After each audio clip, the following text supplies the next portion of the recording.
every day, right here in the Word. So today I'm in 1 Corinthians chapter 7. Not what I wanted to do today, but the Holy Spirit's not letting me back out of this one, no matter how much I want to. So we're gonna get through this. It's a little different, but it's still part of it and it needs to be shared. So here we are.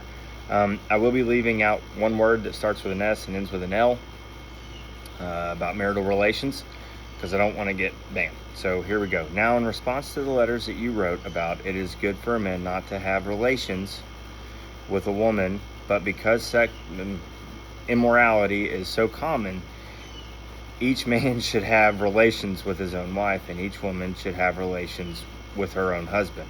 A husband should fulfill his marital duty to his wife, and likewise wife to her husband.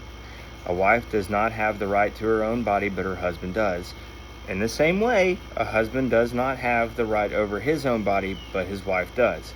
Do not deprive one another, except when you agree for a time to devote yourselves to prayer, then come together again. Otherwise, Satan may tempt you because of your lack of self-control.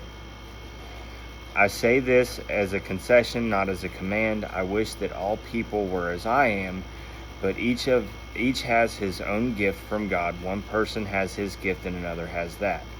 I say to the unmarried and to the widows, it is good for them if they can remain as I am, but if they do not have self-control, they should marry, since it is better to marry than to burn with desire. So Paul was celibate, but he was also very good at keeping to himself, is what I've gathered from this. I will also say that, like I said, I had no desire to share this today. But it doesn't matter if you're tired. I'm sorry, that's not an excuse. And, you know, we get so busy so often, and we put so much energy into everything else. And I think as married couples, it's important that we put energy where it matters. Doesn't matter if you have kids, doesn't matter if you work 12 hours a day. Like, you need to have time set aside every day for your spouse.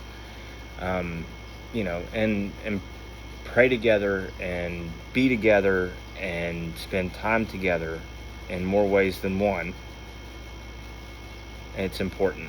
And if you do that, it does. Staying in the Word and then being with your significant other definitely helps curb those lust cravings that you might have. Have a blessed day.